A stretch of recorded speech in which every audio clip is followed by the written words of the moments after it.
What is up, YouTube people? I'm back. Quick video for you today. I don't know if you saw my last video, but I kind of had to spill out the track, but it was still a great track day. Also, while I'm having here, make sure you hit that subscribe and like button. I have a lot more videos coming out. This video, as you can see, is going to be a track bike or a race bike on a budget. How to do a cheap track bike. That still works.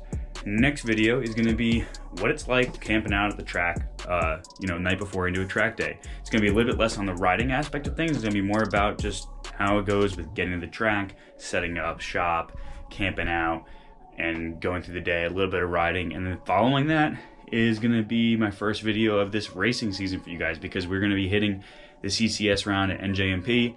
I missed the CMP round because of my little spill, but we're ready to rock and roll. And one of the reasons why is because I have a cheap track bike and I'm able to keep it fixed up for low expense. So let's just dive into the video.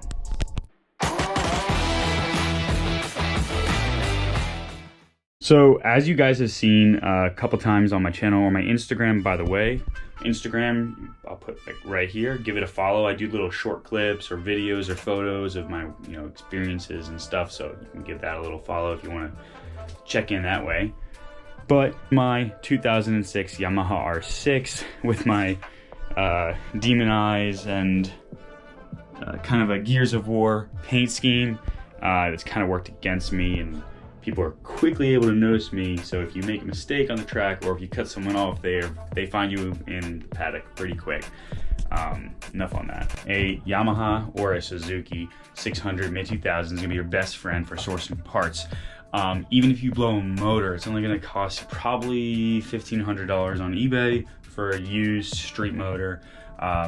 So that keeps the cost down. But this bike that I got came with the bodywork. Bodywork can cost you around $300 to $400 on eBay or something. This is the Armor Bodies bodywork. It's been down before I had it, and now it's been down with it. It did break a little bit, but fiberglass fixed it right up. You can see on this side too, this was all broken and it's nice and sturdy now. So fiberglass repair, which I'll do another video on in the future. Quick and cheap, easy way to keep it and within regulation. So that's the bodywork. Tank, nothing special. This one had a spill. I just use a gasoline based epoxy resistant. So basically that's gonna keep that from having to replace a tank. Nothing fancy up front. We're gonna look at my cockpit and I don't got nothing. I don't even have a lap timer. I want to get a lap timer eventually because it does help, but I just don't. That's racing right now. That's money for racing. So performance wise up front, I have a clutch. I had to replace this. I had the one that the bike came with, but when I crashed, I had to replace it. It's cheap lever, nothing fancy. This came with the bike. Master Cylinders original, but I have a really good brake setup. And the way I have a good brake setup is I did put on Cormoto steel braided lines, and then I also have racing pads. Now the racing pads came from the previous owner, however I was going to do that anyway. You do not need a fancy schmancy master cylinder to go fast. Braided lines, quality brake pads, clean rotors, and bleeding your brakes correctly. That is what's going to get you a great brake system. That's going to help you stop. The master cylinder is a nice upgrade, but it's not needed. And again, we are racing on a budget, so that's that. Forks, again, front suspension and rear suspension now we could talk about. I obviously do not have the money for a full race suspension. So what do I have? I have a fully serviced front fork. That means fresh oil. It's not expensive to take these apart, guys. $0 to get those forks open. And you open them up, drain the fluid, put the right amount of fluid in, close them up. Performance grade upgrade right there off the back if you're not taking care of your suspension. Now, I needed better front end because the stock was gonna be too soft for my weight and my ability. So I resprung them. I put in Racetech, you can see down there. I put in a Racetech 1 kilogram, 100 or 1, whatever, 1.0 front springs, and I have 25% into my preload for my weight and my ability.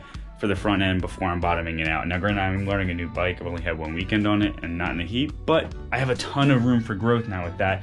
And honestly, the damping system works really well on this bike. Again, going with this Yamaha was a great idea because it comes with fully adjustable front and rear suspension. And if your oil's good and your spring's appropriate, you can get by with that for a decent amount. So again, it's gonna get me by, it's gonna allow me to perform out there. It's not the best amazing thing out there, but I guarantee you it's more than I need at the moment to get by. Rear suspension, I am unaware with what's on this bike. It looks brand spanking new. The bike was converted to a track bike from a guy before me, and then the guy bought it from him, and then he never did. I have to look into that.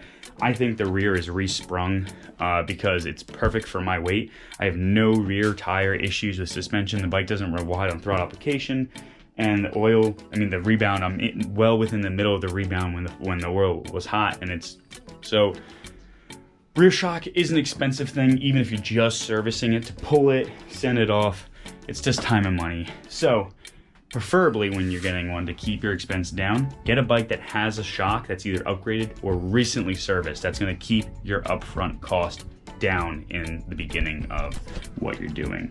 But it's very important, especially if you're looking to get into raw track riding, but you wanna do a lot, tires are expensive, and a bad rear shock is gonna eat up your tires, okay? So it's an important aspect to keep in mind for your bike for keeping costs down. Speaking of tires, I am running slicks. Now, you do not need to run slicks. If you are in beginning, intermediate, and then even in advanced, I know plenty of people that run hot laps in advance with DOTs, meaning street tires. Right here, I have a set of Super Courses, I believe.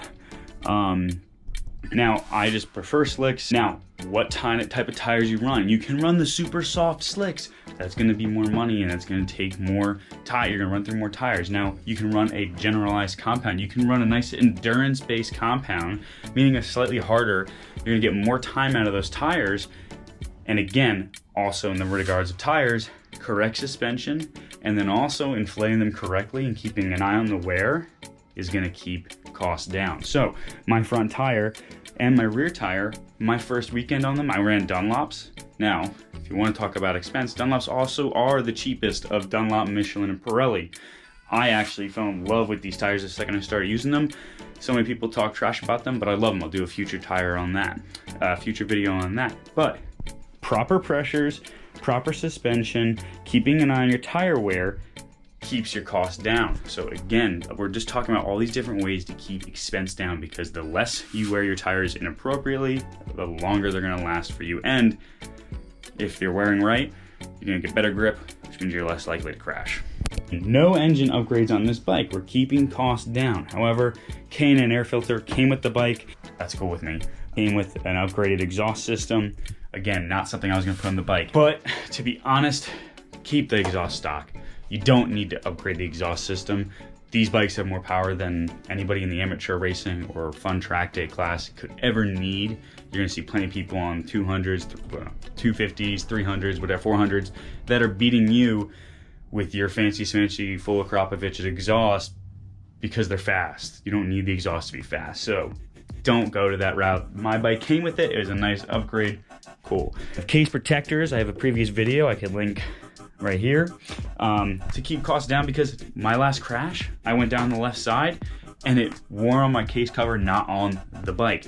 Those are like $100, $150 and kept me from having to completely replace a case component. And honestly, if you grind through that and expose the motor, there could be dirt, rocks, metal inside your motor now, and then you have to do even a more extensive teardown. So proper protection is gonna keep that cost down. Say you get yourself a nice 600, realistic cost is gonna be like $3 grand to $3,500, okay? $3,500. So I said $150 race pads, $150 for brake lines, front and rear. Case covers, depending on who you go with, what is chalk it up to $200 for crash protection. Maybe find a bike that has good street tires, like the Dunlop Q3 Pluses. I have another video, I'll try to link to that as well, on how I use those in track and racing up until a certain pace. Let's say you got to replace the oil in the front. Okay, that's $20. Now you're at $4,020 for and then if you need to, $150 for springs. So that's like $4,200 now to replace the front end springs, properly service the front end. You have good braking. Throw another $50 for $50 to $100 for good brake fluid. So now we're at $4,300. We've got brake lines, good pads. We've got good tires that the bike came with, service suspension, crash protection. I don't know if I've said that twice now. Bodywork, definitely something worth getting. That's a big expense.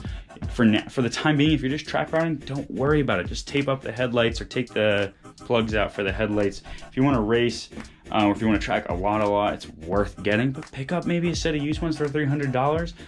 Now we're at $4,500 and you have a bike you can race. You can absolutely win on this setup for $4,500. Now, and bring it down to, you can really get by with $4,000. Get rid of something like you don't have this nice thing.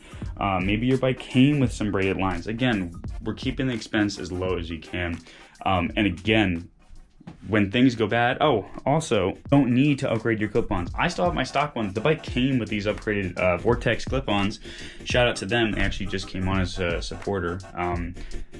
Basically, you don't need, now when you crash, it is nice. Like my clip-ons, when I crashed, rotated. They did not break. Not tight enough to where it wouldn't, like the impact ended up just twisting them a little bit. Yeah, it kept the force from getting transmitted all the way into the fork, which is also good. So being able to modify how your clip-ons are on is a good way to keep costs down. But that's an expense that you don't need to have up front. You can run the stock clip-ons. When it breaks, fix it.